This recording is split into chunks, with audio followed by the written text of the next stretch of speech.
evening and welcome to Stupid O'Clock News. I'm Louis Lee. Jeff Bezos and Blue Origin are still celebrating the first crewed suborbital flight for the company, but one of his fellow passengers gave a lukewarm review to the ride.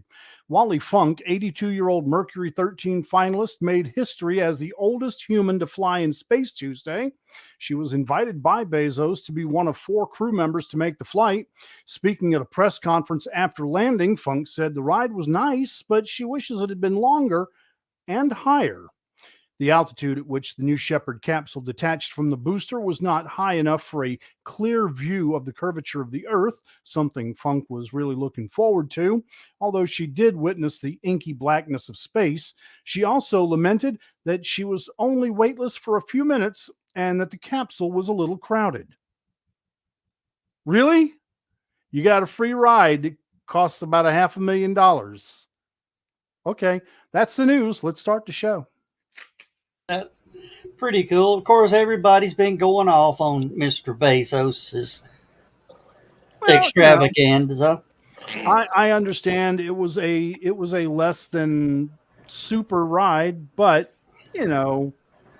less than stellar. Yourself. Yeah, I wondered which one of us was going to go for that pun first. Let him have his glory for a week before you come out and slam his penis-shaped rocket. It's Amazon. You're supposed to give a review right after you get it. Well, I guess hers would be a 3-star. Yeah, pretty much. Now, here's the thing that a lot of people don't see about these. They're saying it's a billionaire who took a joyride to space. Yeah, but there are going to be dedicated science missions. Yeah. Well, government contracts coming up. A friend of mine said that that these are just showboat. Richard Branson and Jeff Bezos, they're just going up to space for nothing. No, they're not going up to space for nothing. I mean, Virgin Galactic really wants to build a tourism business on this, and Bezos, I mean, he's almost as serious as Elon Musk is about servicing the ISS and going even further to lay the groundwork for colonizing space. I mean, they're doing real science. It's not just because they're rich and can afford it. Yeah. Now they're proving the concept. They're trying to get all the kinks out of the machinery before lots of people start doing it. And they're doing what NASA hasn't been able to do in the last 50 years. Yeah. Let's get us back to another planetary body. Yes, actually. Yeah. Yeah. If that's what you think it is, it was free taco day at Taco Bell. It is my ego, I promise you. But also, a lot of these missions, the science they're actually going to conduct in that 2 minutes sweet time of 0G is an experiment that would go to the ISS that only needs 2 minutes of the mixing of whatever in 0G, and then it's put on a shelf to sit for 6 months. Now, these experiments that go up on these Virgin Galactic and Blue Origin can be in the lab the same day, if not the next day. Mm-hmm. Yeah. So what you're saying is Domino's needs to build a rocket. Yeah. That still won't make their pizza any better, just because it does finally get here in a half an hour. And Michaela Jace says exactly. This was advertising to show the safety of it all and to sell it to us. Well, they're not selling it to me. No, I ain't got that kind of money. Out of my budget. Yeah.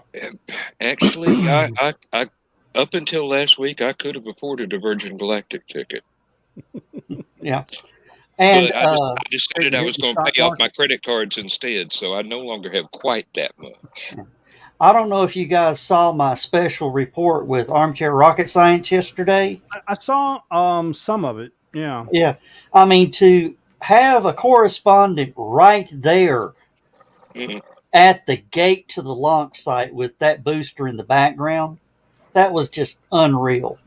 At the gate, he was right across the road. Yeah. That was pretty cool. That was pretty cool. That's as close as you can humanly get it, unless you have a SpaceX badge. Unless you got a SpaceX badge. Unless you own the company.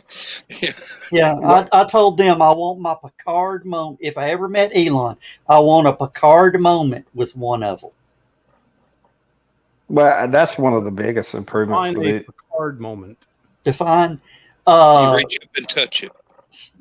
Star Trek First Contact, when he's down in the missile silo and he puts both hands on the Phoenix and he lays his cheek to it. It's like, I can feel the history that this is about. Data's like, so?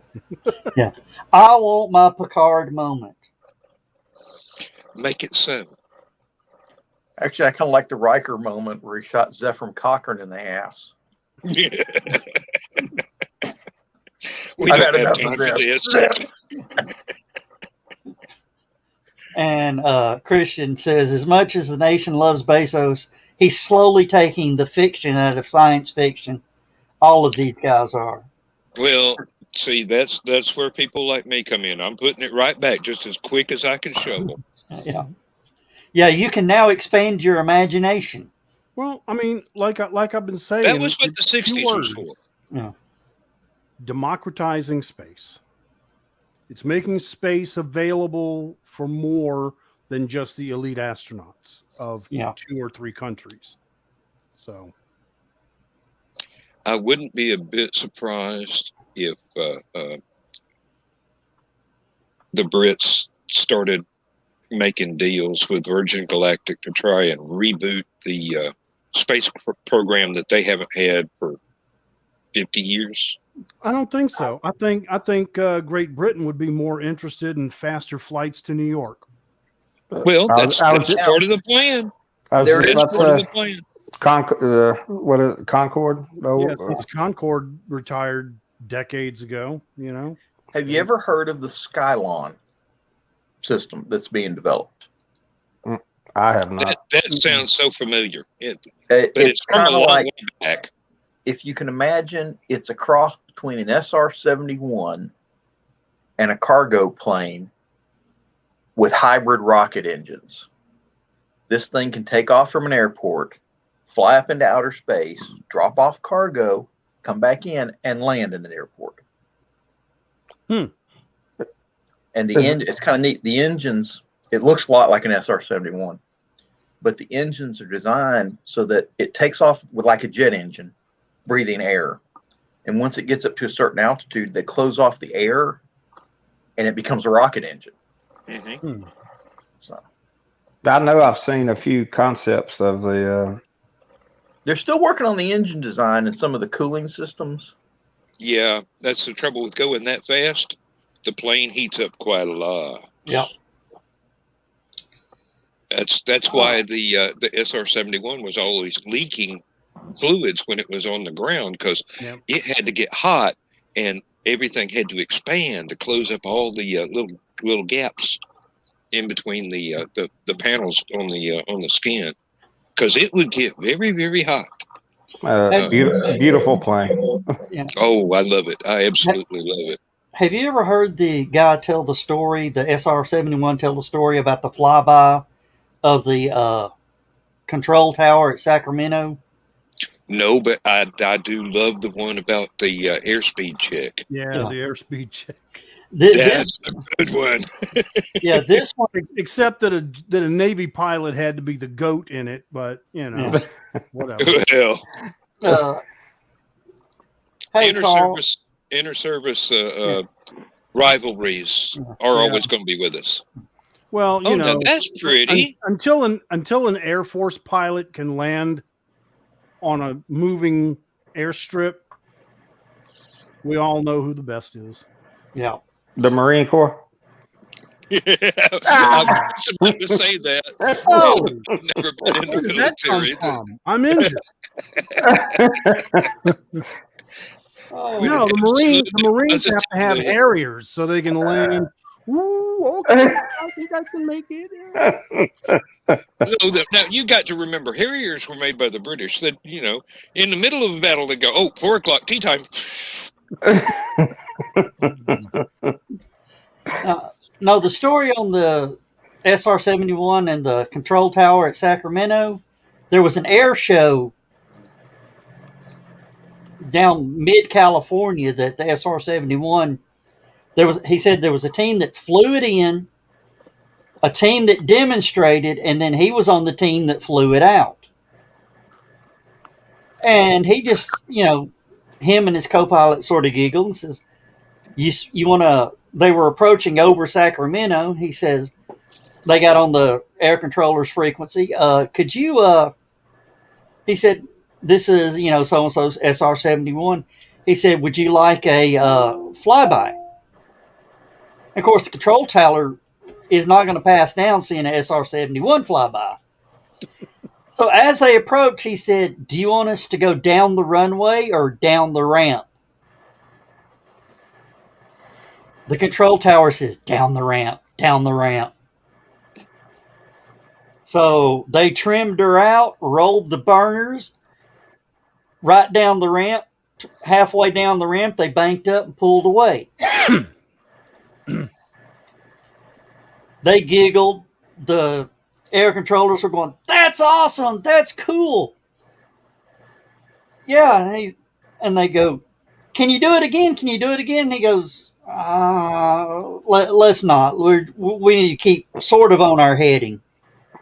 He gets landed, and he lands back at the base, and there is the base commander greeting them at the hangar. That's never a good thing. And it was sort of late in the evening, and the base commander goes, as he gets down, he goes, how was your flight? And he says, it was great. He goes, do we have anything in the regulations about doing flybys of the tower at Sacramento? He goes, no, sir, we don't. He goes, well, at 7 o'clock in the morning, I want you to have one on the desk. Made him write up the rule that you can't do no more. Only on request. And he said, and to further the story, he was an airline pilot. Oh, man. So he was doing some leg from New York to Sacramento, and there was an air traffic controller on there. And he asked her, he goes, were you working? She goes, oh, yeah, when the SR-71 flew by. He goes, yeah. He goes, that was me. And she went, oh, that was hilarious. She said people in the terminal were diving for cover as you flew by. I mean, because, they approached him at near Mach. Oh, and this I found out through my show last night. The FAA rewrote the rules for astronaut wings now. Mm-mm. Oh, what did they do? It has to be a manned, controlled flight. Mm-hmm. Well, that makes sense. I mean, yeah, Otherwise, it cheapens them. Yeah. I mean, you can send a monkey into space; doesn't make him an astronaut. Yeah. Yeah. But they're still debating on whether to retroactively pull Bezos and Wally's wings. They better I not wouldn't pull pull Wally's. Wally's. Yeah, You're would going to be have the a rubber worst. on your hands. Yeah. But if you pull Bezos, then everything on Amazon is going to go up by 20%. And Michaela J saying hi to everybody. She's about to call it a night. Good night, Michaela. I think she already got off. Ooh, man. I'm a little Yeah, tired that was myself. about 5 minutes ago, so she's probably already gone. Yeah. timestamps are a wonderful thing when you pay attention to them. Mm-hmm. At least we don't have all the big comment dumps like Brian K. Morris. That's because we've only got 4 people watching on this, Yep. not 600 like Brian would have. We invite Brian on here. We get some more viewers. He said, what was it, yesterday morning during his broadcast that he said he might pop on here or something. But yeah, well, he's got to finish talking about comic books right now. Oh, Yep. well, yeah. Yeah, it'll be almost 10 o'clock before he finishes the comic book show. Yeah, they've been going over a lot lately. It used to be just about an hour and a half when they first started, but now there's so much going on. They've got so much to talk about, and they have so much fun. Yeah, they really do. I'm not a big comic book guy, but I have watched a few times, and they're having fun with all of it. And they're actually growing, which is good. Oh, that's always good. And Carl says, they made me late here. Okay, so I got something to fuss about. Yeah. On Never Mind the Furthermore in the morning. Brian, you're holding up my viewers talking about comic books.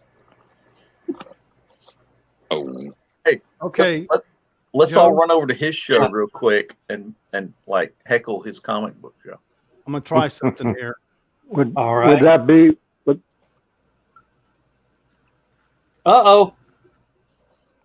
Mute one of them. Mute one of them. There. How's that? Okay. Of course, there's a little bit of a lag on the bottom one. Yeah, really. Yeah, a little bit. Oh, now it's syncing up now. Okay. So which one is that? Well, I had to mute. Well, this one is the iMac. Yeah. And this one's the laptop. Oh, okay.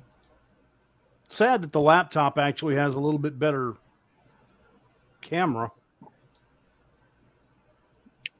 How old is the iMac? Well, the iMac it's 2019, and the laptop I've had for five years. But the laptop's a gaming laptop, so it's got a really it's got some good speed to it. card. Yeah, video. Yeah. And the iMac is a standard iMac. I mean, my wife bought it for me for Christmas, and God bless her. Love her to death for it because, she replaced my 2005 iMac, but the 2005 actually runs faster. It depends on the build. Yep. Yeah. I was amazed to find out my laptop was faster than my desktop, but still not fast enough to keep me from lagging when I use the green screen. Yeah. So fortunately, one of the online computer sales companies had this deal on this workstation, and it doesn't have much RAM, but boy, does it have a great chip in it. Did you get a video card too? Just the standard one that came with it. Oh, okay, so it's the onboard video card?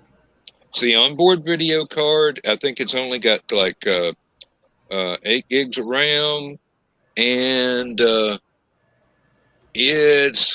chip is like I forget exactly, but it's like 5th generation, 6th generation, something just absolutely almost right out of the box. So it works really well. I'm not really satisfied with the screen color.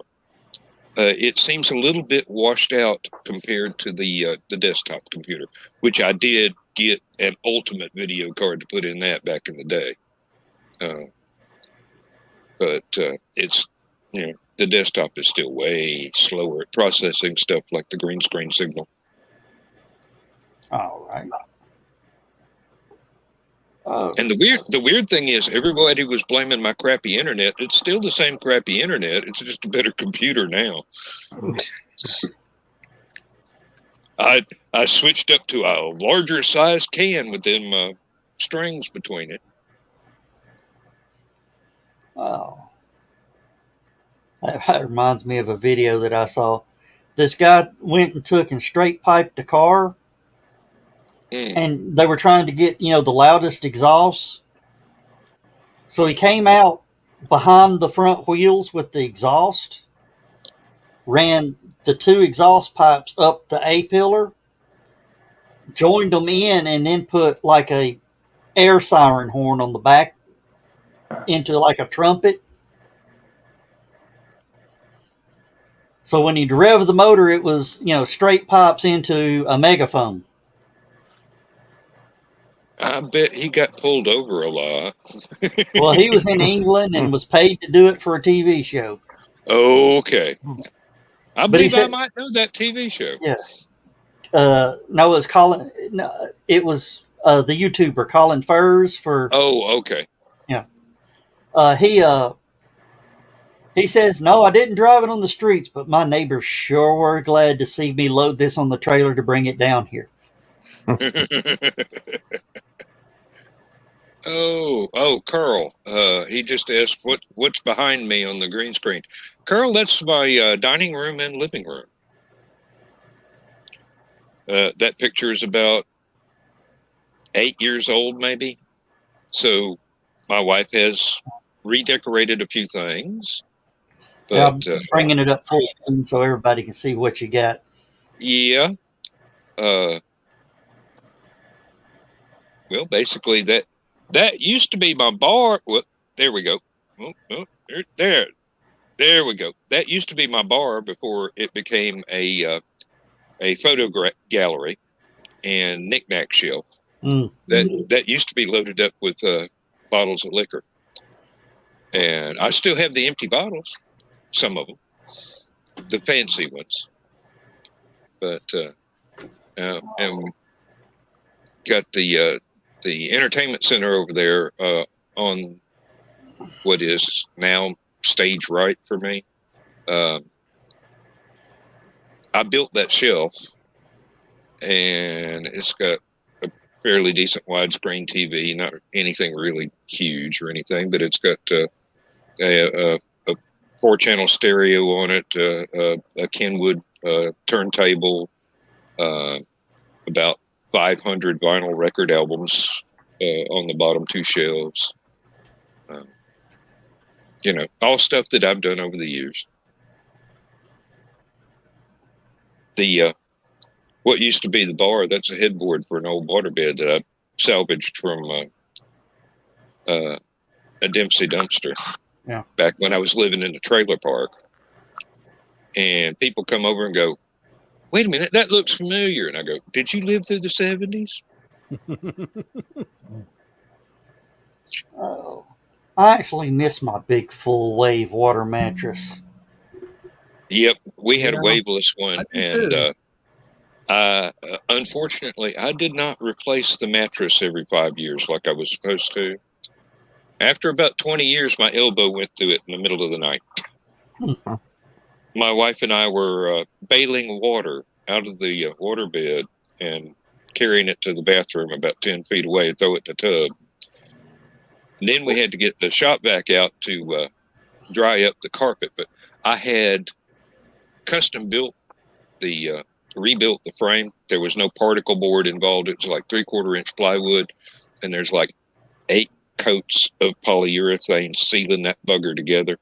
So the water did not leak from the bed. It was just what we spilled with the buckets. Yeah. We had one, and I surprised my wife and got the under cabinet, the underneath cabinets with the side doors. And I kept them hid from her while I was having a cabinet shop make a door for the, it just had this board that slid down on the end. Mm-hmm.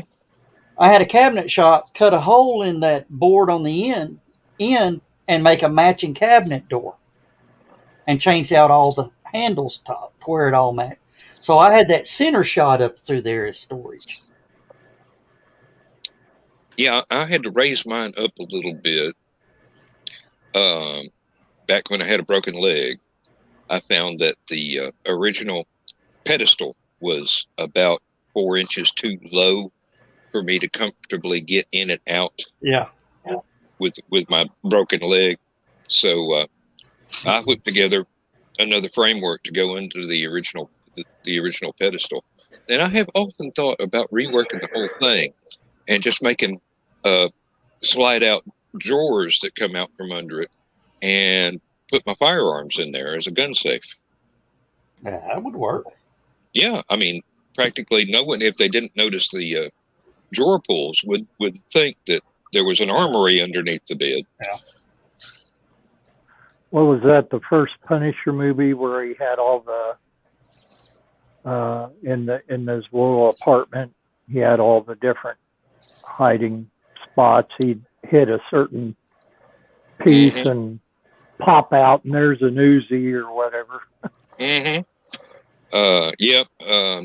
I've thought about several different things to do like that, but I'm not sufficiently paranoid to actually do it.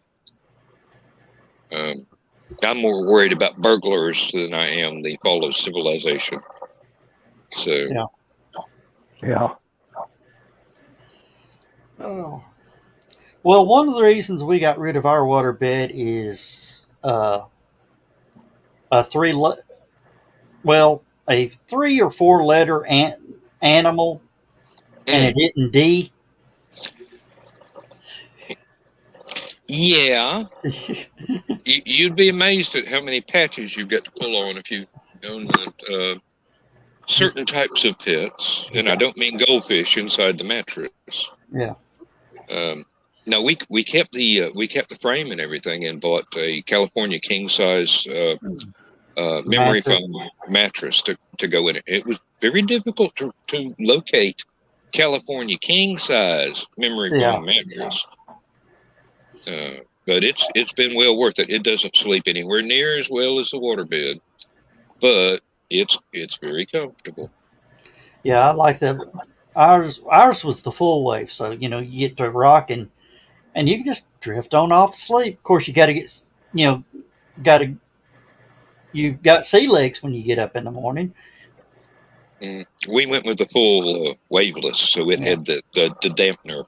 The foam pad inside the mattress itself that would kill the waves rather quickly. Oh. I guess I had our waterbed for 12 years, maybe. Yeah.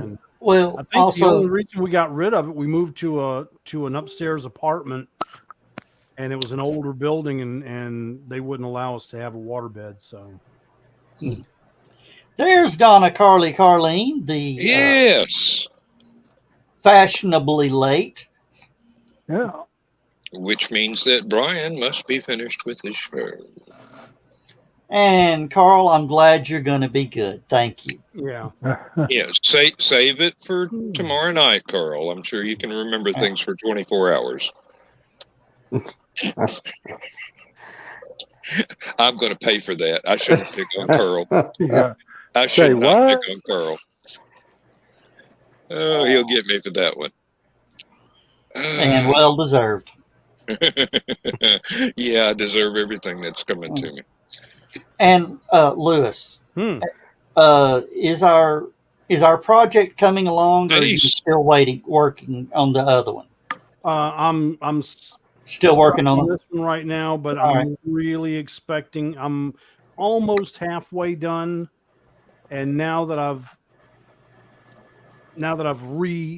rejiggered my workspace, work should progress much faster. I'll be done with it by the end of the weekend. Oh, okay. I'm hoping to deliver it to the client on Monday. Okay.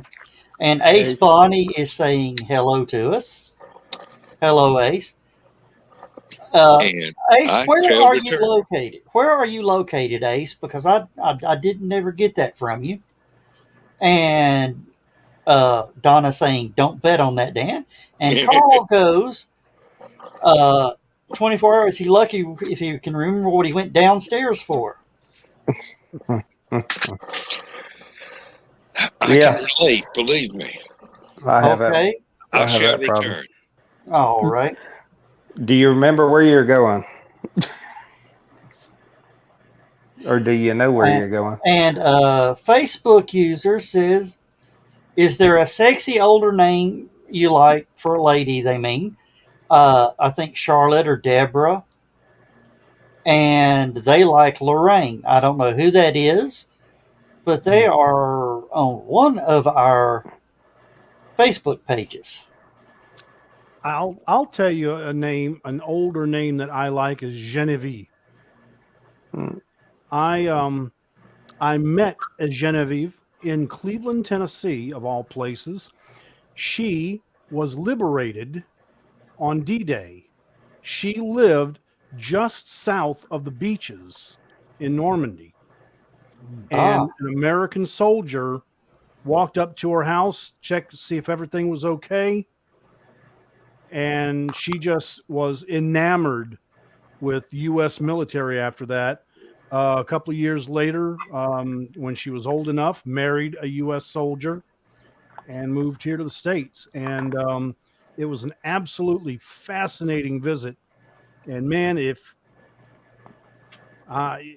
she showed me pictures of when she was younger, and it was just like a dream. I mean, she was just the whole thing. I mean, she was warm and wonderful, intelligent and beautiful.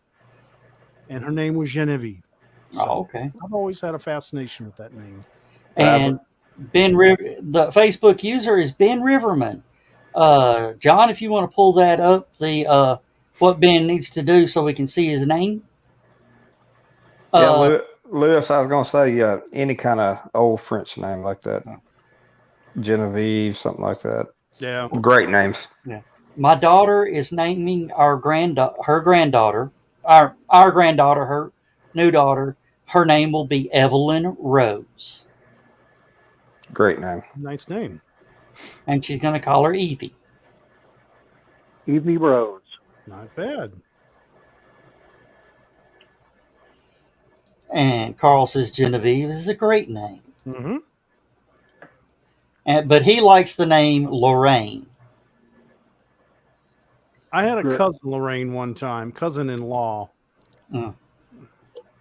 Sweet Lorraine. Ruined for me. Yeah, cousin-in-law.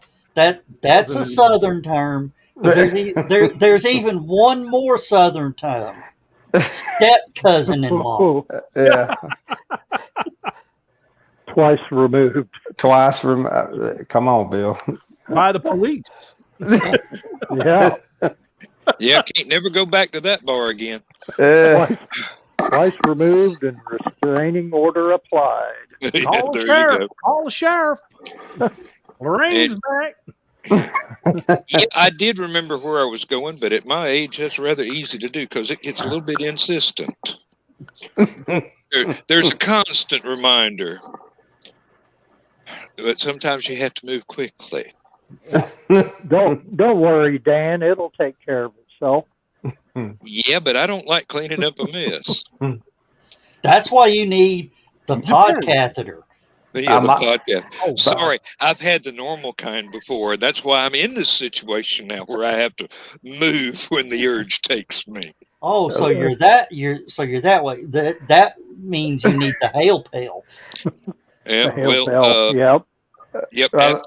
After my motorcycle got messed up because of a drunk driver running a red light, I had to wear a catheter for about 3 months. God! I had to wear one for 24 hours after laser lithotripsy, and I'm like, dude, whatever it takes, I am get it out. Going through that. Yep. No, I had one for a week, but evidently, as I flew off of the motorcycle, my groin impacted the gas cap of the fuel tank, and there were some tears in very delicate areas. See, Dan, I might should have sent you something other than a decal.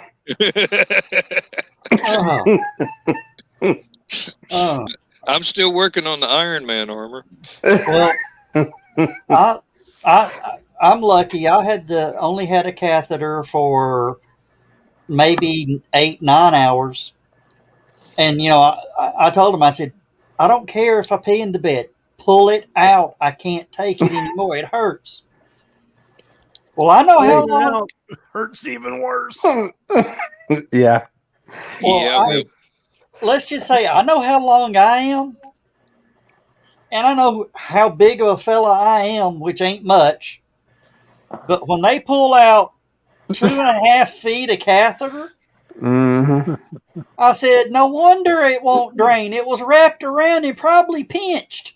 That's what that tickle in your throat was. Hey, Dan. Yep. You mentioned Iron Man armor. Got to show you my show and tell. This is the 1/6 scale Hot Toys Iron Man Mark 43 from the Age of Ultron movie.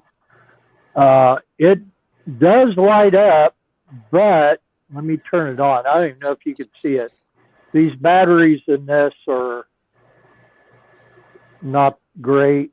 And, well, there, I got his chest to light up a little bit, and maybe I can get an arm to light up.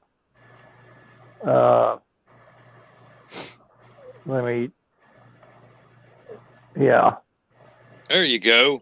And there's what I've ordered new batteries, but he's fully posable, but he is also die cast. This sucker weighs about 8 pounds. I'll take him off here, and you can lift up certain ports and pose them different ways. He's got 3 headpieces. One is a distress that's got the crack where he's been fighting Ultron. And on the base, you have, let me sit this down a second. You have your Ultron piece on there, and he kind of moves a little bit. Or you can take his arms off, reposition and everything. Thank you, Sean. We appreciate it. We absolutely are. And that's why you're friends with us. And Bill, I'm going to tell you, if you say that thing weighs almost 8 pounds, that's a weapon. This is very, very heavy. I've got a Mezco die cast Iron Man. It's in the classic armor, and that puppy weighs a couple pounds, and it's only 6-inch one. But this thing I've got a crowbar that weighs less than that. Seriously. There's so many jokes I could go with right now.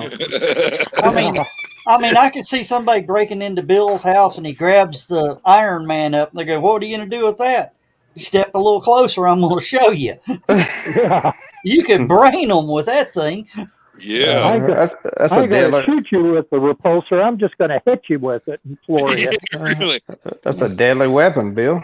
But yeah. So, Ace Bonnie says he likes that Iron Man. Oh yeah. Thank you. Yeah, it came out a few years ago, so I got mine off of eBay, but they got a couple new ones out I really like, but I like as far as the modern armor goes, the Mark 43 was always my favorite, and so I just ended up buying that. Oh, Ben, you just got a question for Dan. If he legally purchased a UFO, it was legally his, and was registered and insured, could the U.S. government take it away? Only if it was better than any of the UFOs that they already have. You would see one of those, what is not eminent domain, the one where they used to seize property if they want to build a road or something. It's eminent domain. Oh, yeah. Okay. Yeah. Well, number one, if you have it registered, then it's no longer a U. It's just an FO. And that's what you tell the government when they come to get it. It's an RFO. Mm-hmm. That's what I was going to say. Oh. Of course, now, Dan, you now have the premise for the next Tom Darby. Oh, I've got to finish these last two stories. I've got to get those books, that book to Scott. Yeah, but Tom comes back and has his own UFO parked out in the field. If you have to go through motor vehicle registration to get your cars and such registered, is there an aircraft version of that at the airport or something like that? Where you take your Cessna and... I mean, you have to go through the FAA to get a tail number. Yeah. Yeah. I could just see the inspector now to come out. You have a kit-built aircraft, right? Or a experimental aircraft you want tail number on? Yeah. What the fuck is that? I call it the Jupiter 2. It does 0 to Alpha Centauri in about 2 years. If you don't get lost first. You get well.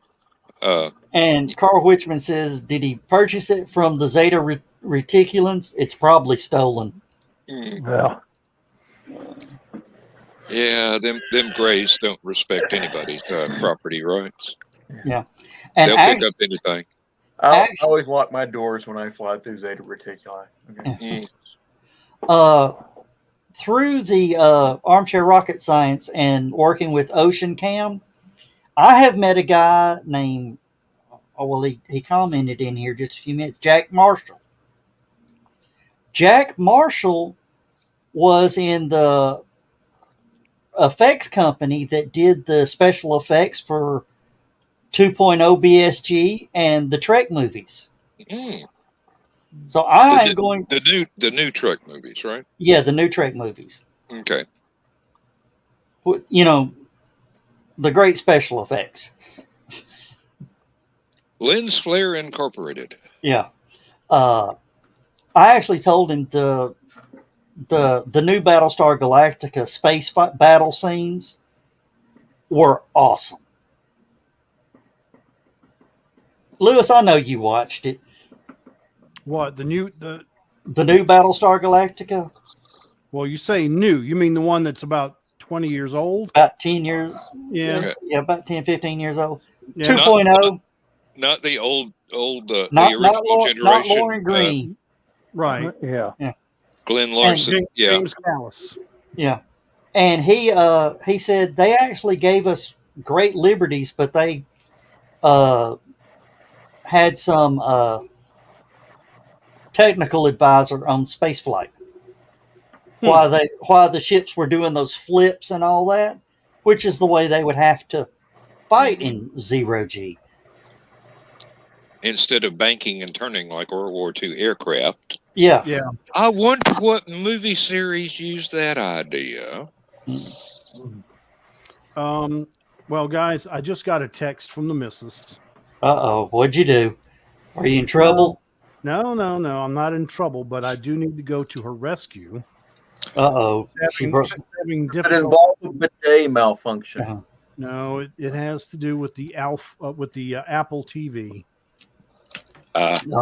She's still getting used to the bare bones remote. We had a Fire Stick for a couple of years, and it just kept,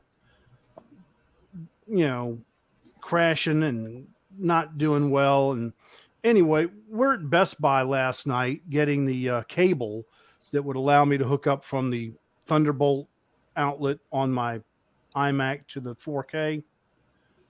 So we go in there for a $25 cable, and $500 later.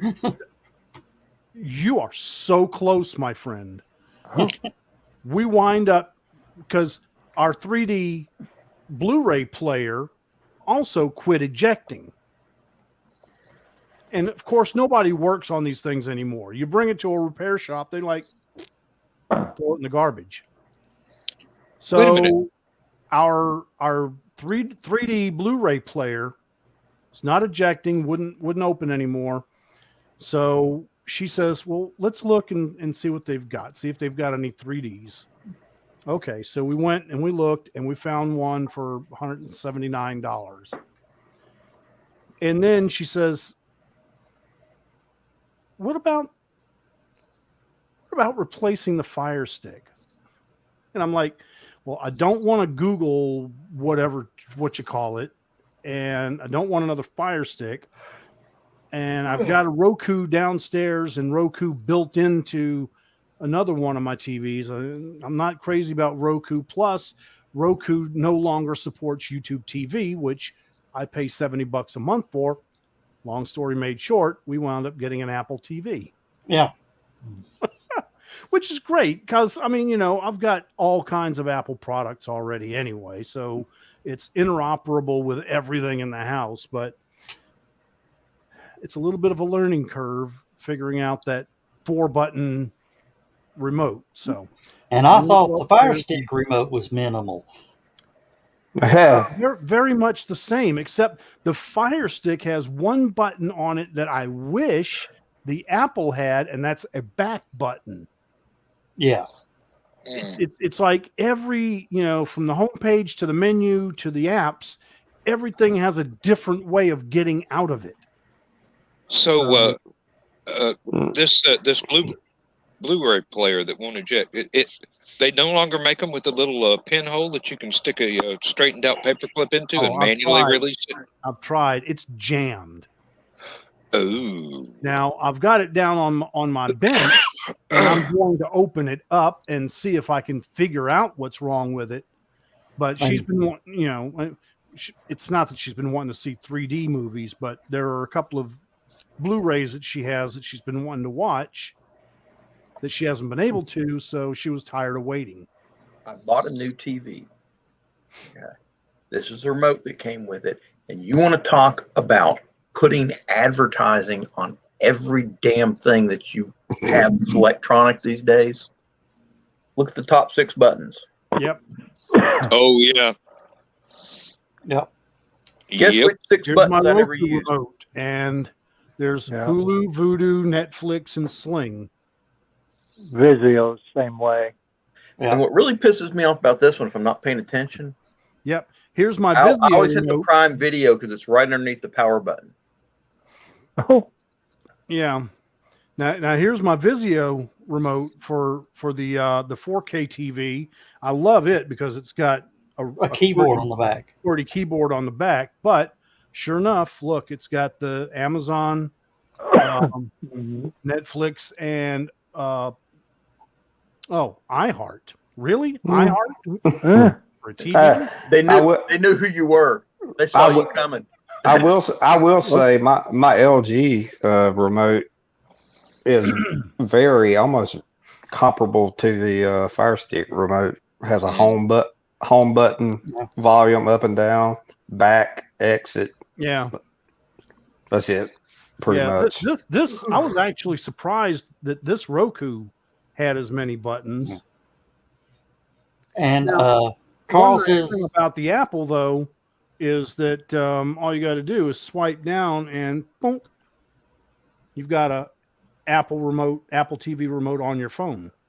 Mm-hmm. Oh, nice. Yeah. Fire Stick is a. Now, if I really want to get in trouble, I could start messing with the TV from here. Yes. I don't want that kind of trouble.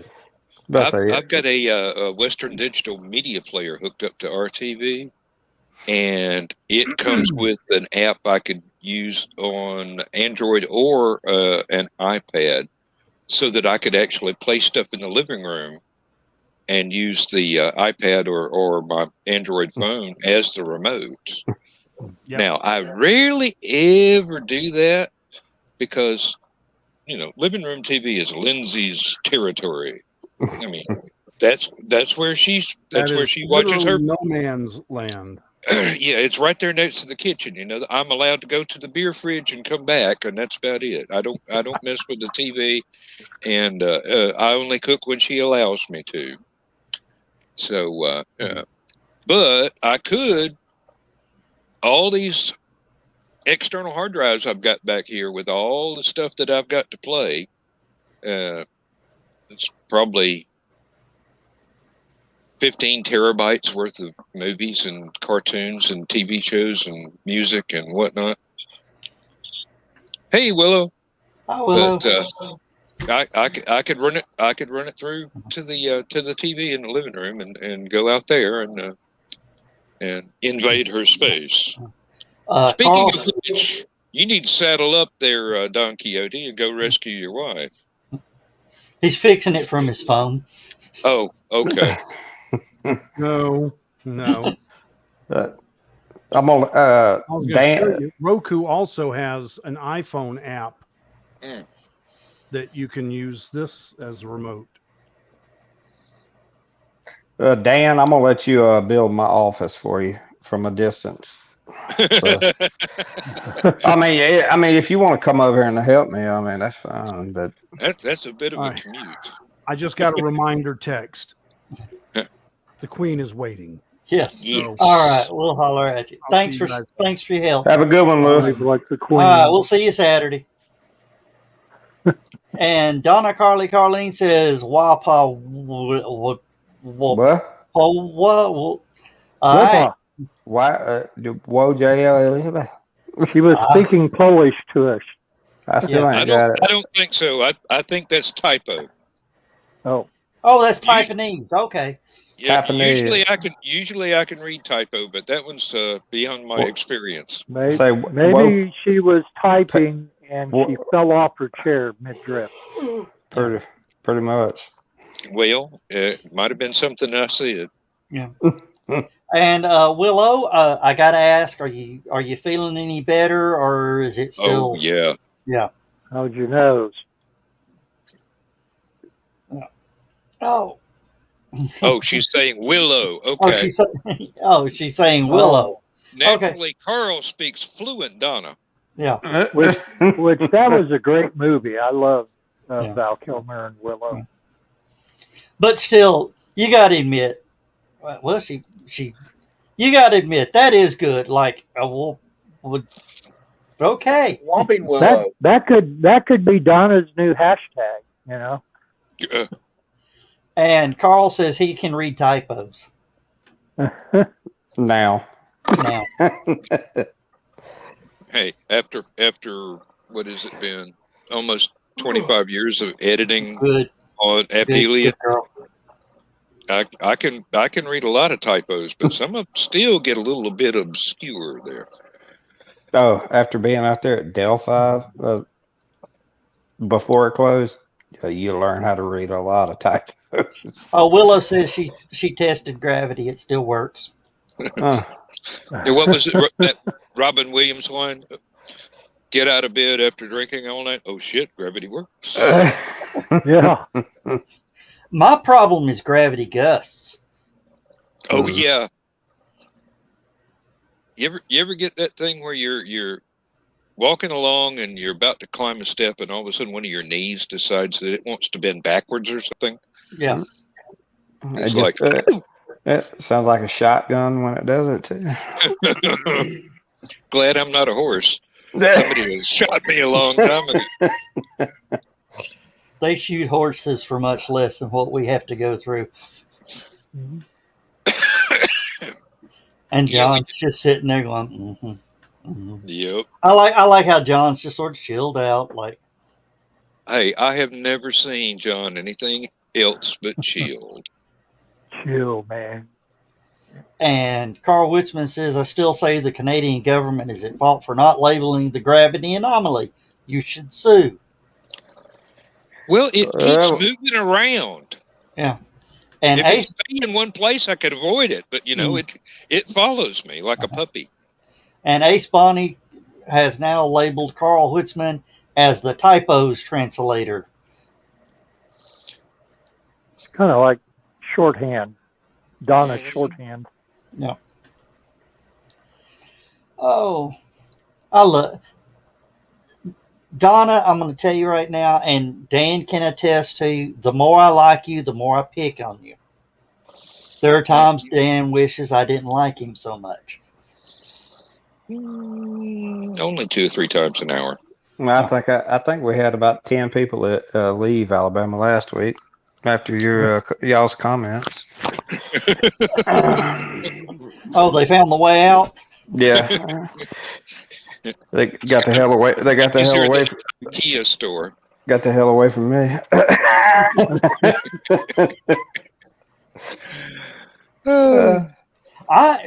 I didn't realize that you did the weather network.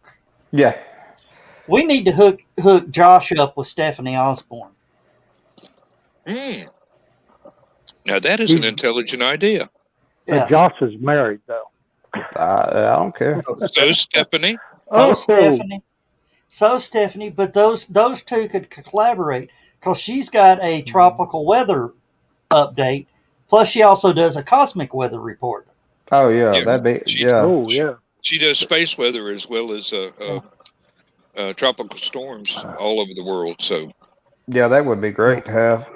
And Donna Carlene says, "Joe Dog, did I complain about the way you treat me? Not yet."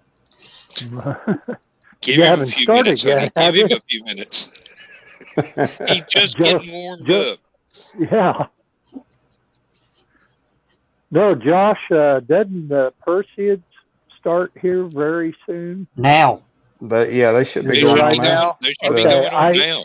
I was about to say they peak out in August. I don't know the exact date in August they peak out, but they've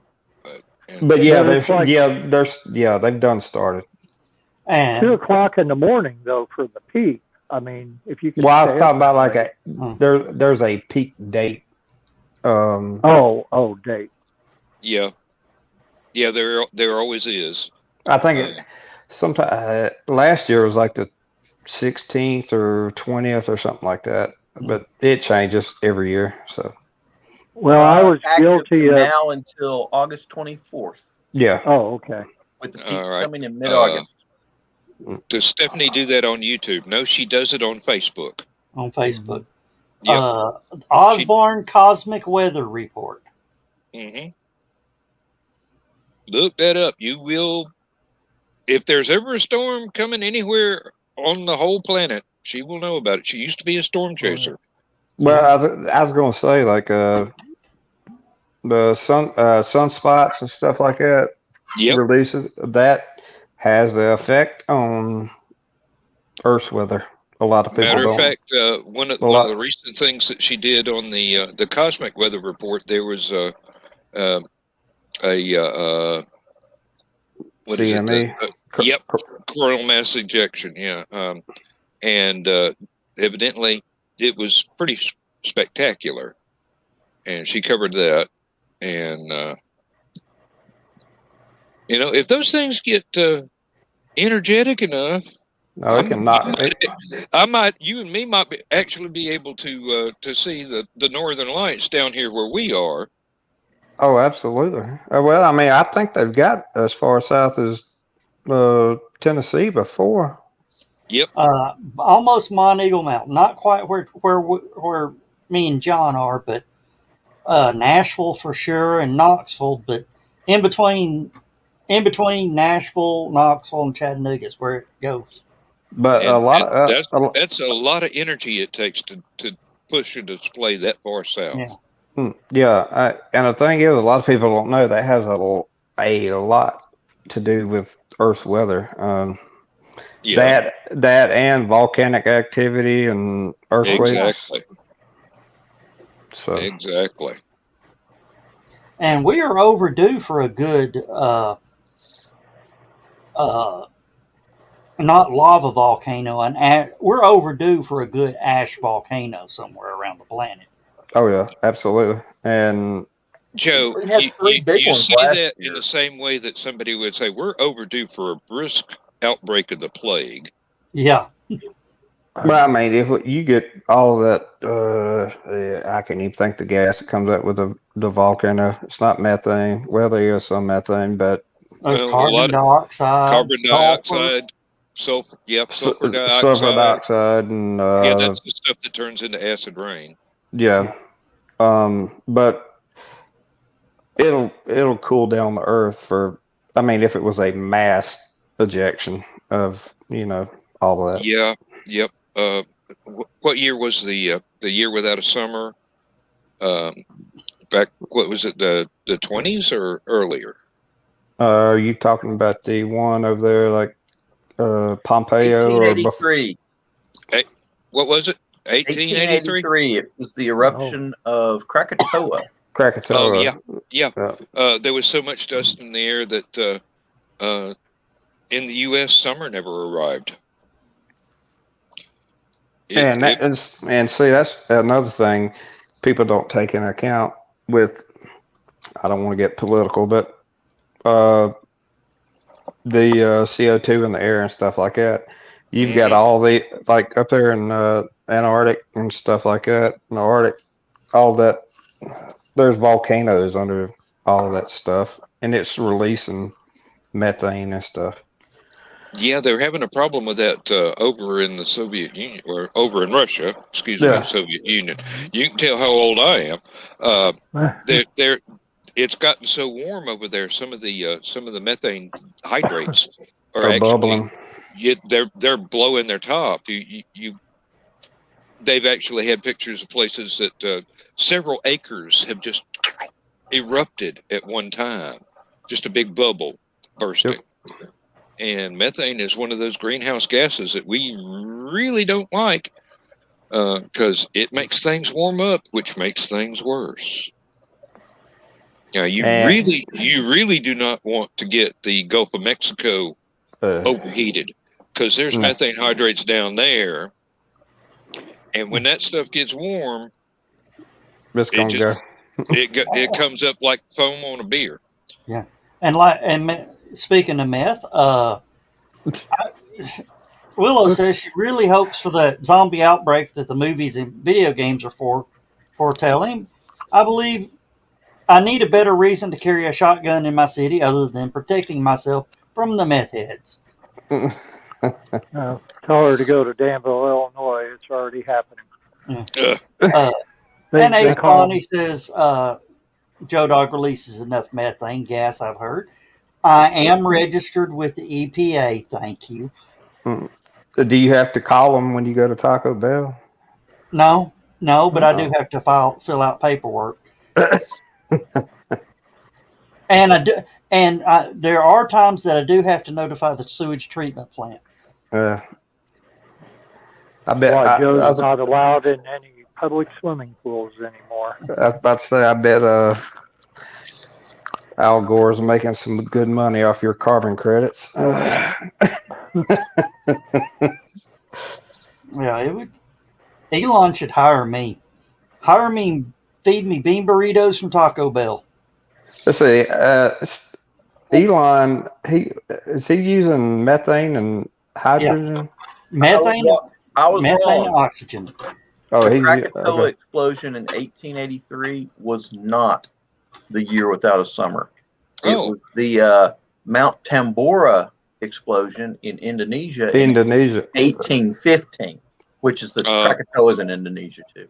Yeah, they're really close together. The first one you said that was off of Italy, correct? No, Krakatoa's in Indonesia too. Indonesia, okay.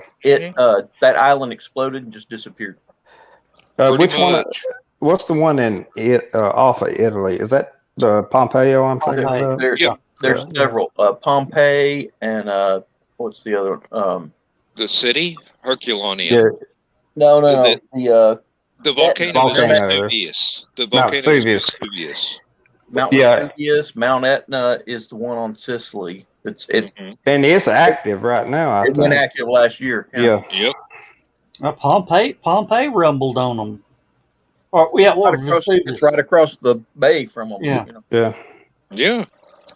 Those things still have a little bit of fire in their belly. Well, I was about to say, and see, that's something that interests me also is seismic activity. If you'll watch what happens on one side of the globe, say like Japan, around the Ring of Fire. Yeah. That energy transfer will trigger something on the other side of the earth. Oh yeah. And like I think it was yesterday, there was a 7.0 off of the coast of Panama earthquake. So that energy is going to transfer somewhere. Yeah. Well, Mount St. Helens gave them all a scare, a couple of years ago. I was about to say, you got Rainier. You got all them Earth. I mean, you've got super volcanoes in freaking California that's been dormant forever. So In World War That's- II, Yellowstone National Park. And yeah, that's another. that's one that's actually active, and Yep. if In World it War if II, it if it goes, it's Yeah, at HallowCon, Stephanie Osborne will be giving her one of her panels will be called "Kiss Your Ash Goodbye" well, there you go. about Well, Yellowstone. Believe Yep. it or not, right there in Tennessee, there's a volcano in the mountains right there. Yeah, A lot of people don't know that. Well, where do you think the hot springs in Junaluska come from? Well, we know about it, but That's not somebody still boiling over. yeah, Yeah. in World War II, Mount Vesuvius, same one that did Pompeii and Herculean, Mount Vesuvius erupted in World War II and wiped out a good chunk of the U.S. Air Force. I did not know that. Let me see if I can find. Lost 80 B-25 bombers. And let's see, that was from the U.S. Heavy Bomber Division. Now, were those sitting on the ground, or was that dust They sucked were in the sitting on the engines while ground. they were flying? They were sitting on the ground and got ate up by ash. Totally put so much ash on it, its wings collapsed. Wow. And the skin didn't last long either because of the acid thing. Yep. Now, about 2010, 2011, there was something going off in Iceland, and Lindsay and I were flying over to England.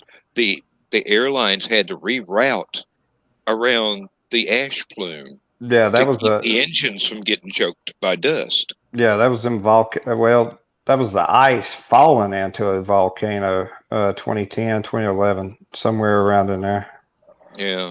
And that thing erupted for like a year, I think. That's a B-25 bomber, and you can see Mount Vesuvius in the background. And you can also see through the flaps. Well, not only that, but that's where the plexiglass for the tail gunner was. And that's, that's where the plexiglass for the tail gunner was. And that was the plexiglass bubble on top for the top gunner. Mm-hmm. You can see it's not exactly bubble shaped anymore. No. It kind of looks like something Salvador Dali would paint. Yeah, you dump sulfuric acid on any kind of plastic, and it's not going to last for very long. And if you look real close to the background, you can see what it did to the tree. That acid stuff, you can see what it did to the trees in the background. Oh yeah. And that's got to be another volcano next to Vesuvius, right there. I'm trying to. It's got a. Darn it! Now you're going to make me look that up. We make you look everything up, John. Well, I was while you're looking at it, I was going to say, if the New Madrid fault goes off, we're all screwed over this. Yeah. Stephanie's got another book about that. Yeah. Does she really? Yeah. Wow. We need to get her on here one night just to talk. Well, you need to come to HallowCon and actually just talk to her. Yeah. Yeah. Well, I told you I was coming, so. Yeah. Well, that's if my wife's off that weekend, so I can't drive because of my epilepsy. But I understand. My wife is the same way. But yeah, either way, either I try to get her on my show or on one of our podcasts. That picture of Mount Vesuvius. Yeah. The one you saw that was smoking is the new crater. The one you saw to the right was a ridgeline that's part of the old original crater. Oh wow! So it collapsed a long time ago, and it was the original crater was something like a mile and a half across. The new crater's like less than half a mile. Well, I mean, you think about Hawaii. I mean, all the islands, that's basically all they are is volcanoes. Yeah, really. And the continental drift is keep moving a little bit further away from the original plume, and it keeps coming back up. Oh yeah. That thing is still hot. I'm trying to think.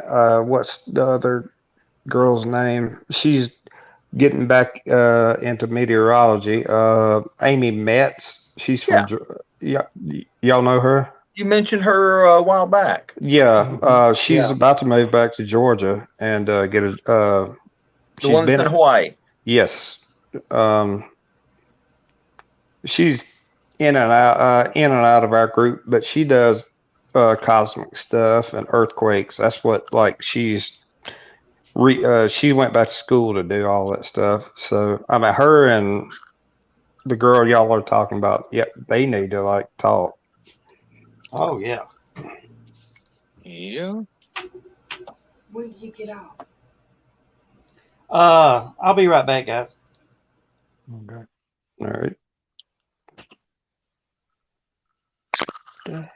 Now, did you see the footage of the last big lava flows coming out of Hawaii? Yeah. That was pretty amazing right there, and scary. Yeah, there's no way. I wouldn't. That would be Etna there, John? That's Etna. Okay.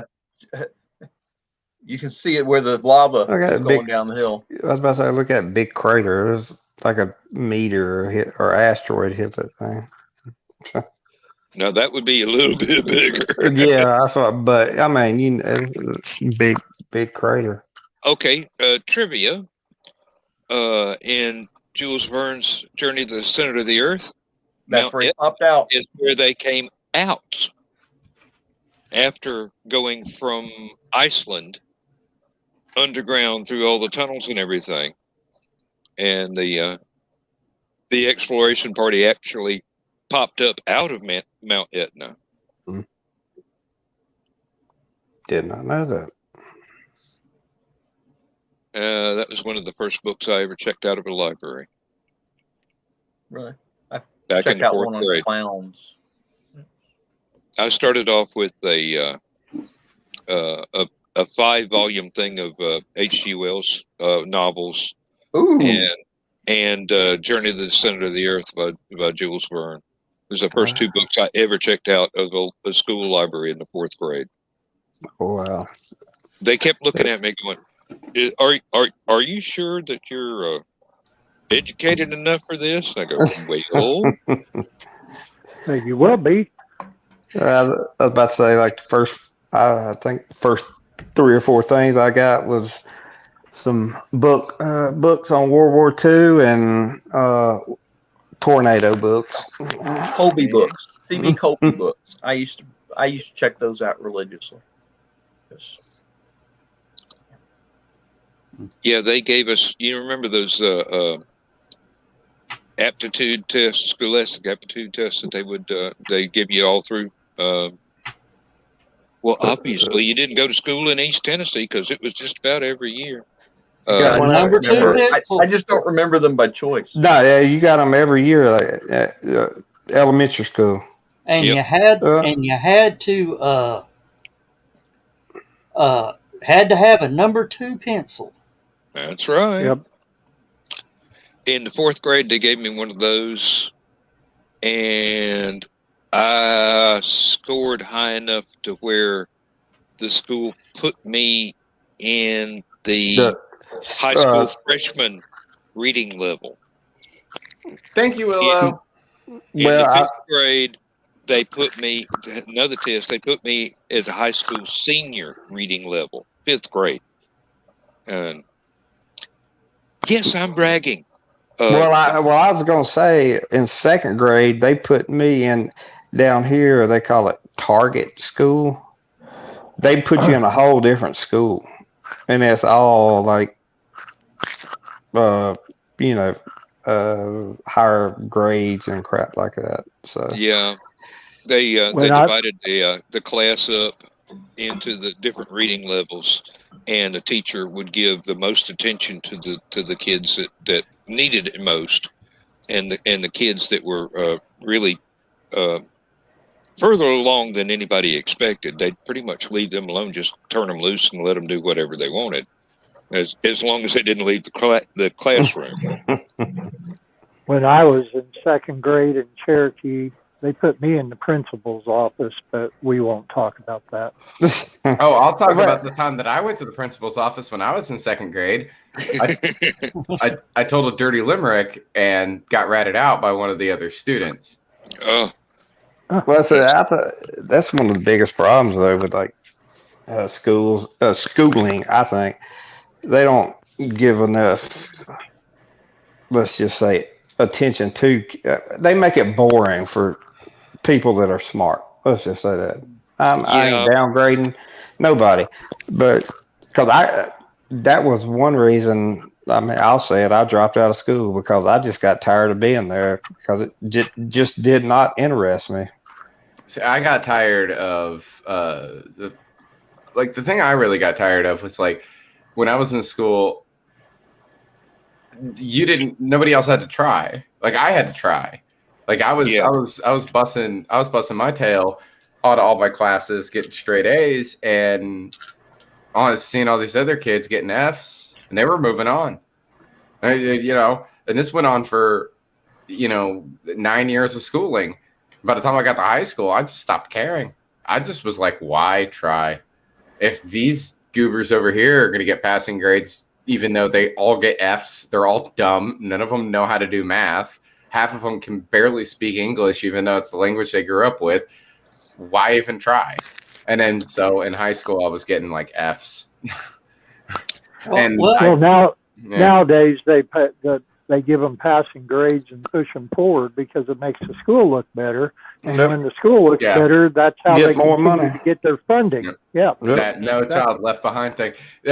True story. This is after I graduated. It was a few years after I graduated. There was one student, was the only student out of his entire class starting in the 9th grade, when everybody went to 9th grade, all the way through senior year. He was the only student that attempted, by the way, to drop out. The school paid him $200 to stay in class. And I was sitting there being all like, where the hell was my $200 for trying hard? Really? Yeah.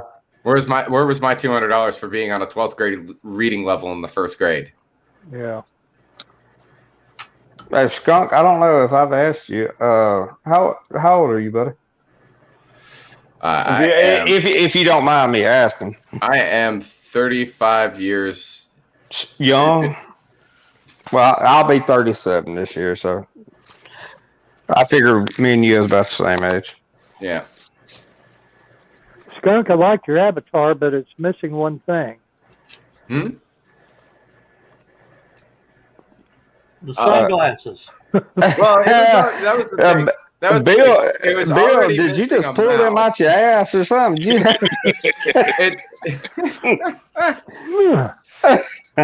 Oh, okay. No, it's already missing a mouth because that was the style that I went with. It's based off of a video game, which is called Super Animal Royale, that I really like to play. And the characters in that game, none of them have mouths, right? There's already missing a mouth. I was like, if I want this thing to look really animated, you got to be able to see my eyes. So I thought about the sunglasses, and I was like, I want to be able to like blink and express, things. Well, I think some things, the people that wear glasses or sunglasses and that when they animate it, like if they're angry, instead of your eyebrows furling down, the sunglasses furl down. Yeah. I didn't. Glasses frames actually got angled. Yeah, it's kind of an anime thing, Yeah, I didn't animate this. I did the artwork, right? I did all the artwork, but I didn't animate it. I had to actually pay somebody to animate this. Oh wow! And then since I had it and it was custom made and everything, well, my old roommate was just all like, "Oh, I want one," and I was like, "Yeah, I give you the information on the guy I got to animate mine," and my buddy was like, "Well, forget that. I ain't got that kind of scratch. I'll just do it myself." And I was like, "Okay, if you want to." More power to you. Right. And then a week later, not only do they have a fully functioning avatar, it's better than mine. And I'm like, I hate you so much. But it's, you know what? It's understandable, though. It's understandable. They were a Flash animator back in the day when Flash was a thing. Like, they used to do stuff on Newgrounds. So they're a lot better with this kind of animation. But I suck at it. So it's something I've never tried, actually. I've thought about it and I go, ooh, that's a hell of a learning curve. I don't know if I got time for that. Yeah, I couldn't figure it out. I couldn't figure it out. They figured it out instantly, though. So I was sitting there thinking, I was like, you know, I still have this. I still have the PSD files. It's like, yeah, I already spent money on this one and it works great for now, but maybe I'll say, hey, Audrey, I'll pay you twice what I paid the other person to do this if you reanimate mine and make it better. Because like when Audrey would if Audrey smiles, right? Like does an actual smile, like the whole thing lights up, and the character like actually like puts on like a happy face. And if Audrey scowls, then it gets all angry eyes, and it's like wow, mine doesn't do that. Mine only has one expression, and apparently it's really surprised.